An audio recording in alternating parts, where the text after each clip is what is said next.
Welcome to the Flute series. This is the introduction to the 24 Little Melodic Studies by Marcel Moyse. Funny, the Little Melodic Studies, they're not really little melodic studies, they're monumental melodic studies, and they are a real legacy that he has given flute players for generations to come. He wrote these to teach his students expression, and there's another couple of anecdotal kind of things that, you know, he got down sick with pneumonia, and so he wrote them to get himself back into practice. Well, you know, he's got, in every study, he's got something very, very, very difficult and important to learn. So I could quite believe that. But I do think that he wrote them to teach his students expression, and I do think he wrote them, as he said, for beginners to the world's best and everybody in between.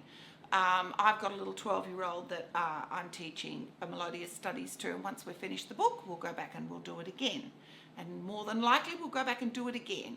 And there's something that, it doesn't matter how old you are, at what stage you are with the melodious studies, you really do need to have a look at them.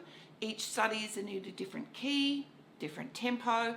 Each study is trying to teach you something, a different articulation, a different way to phrase, a different musical point, a different key color. But everyone has one thing in common.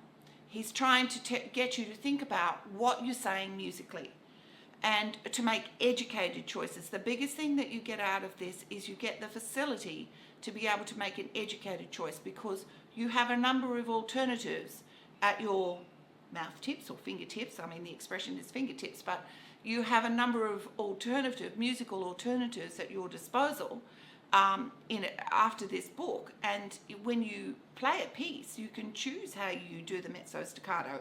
Will I do a resonant staccato? Will I do a bell tone? You know, will I make it a bit short? Although after you've done the book, you'll never cut a note short again. But you're given the facility to be able to make an educated musical choice. And I think they're invaluable. I do them 3 or 4 every day and make sure I cover the book, because there's a lot of other things to cover, because would you believe he wrote 25 as well, which we will be covering in the future. But this is the introduction video to 24. So this is a foundation tool which works in conjunction with the tone development through interpretation. They look at musicality and tone production and vocalization, which is using words to musically express an idiom or a phrase. One works with the key colors, the articulation, you know, the phrasing, the musicality, the overall musical statement of the study, and the tone development works by operatic arias, which are more nuanced, you know, in between a dotted quaver and a semiquaver. They're more nuanced in the phrasing and the flexibility that you'll need.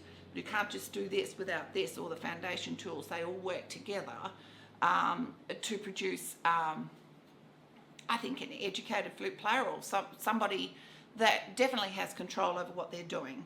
So you will, at the end of this, you will definitely have control over what you're trying to say musically, and also understand it and be an educated flute player. And I do believe in all of the over 32 tutorials that Moyse wrote. That's what he's trying to teach us. I think he's trying to teach us to think. He's trying to give us the skills to make educated musical choices. I don't think he wanted clones of himself. I think he wanted musically aware players. So I hope you enjoy the 24 Small Melodious Studies.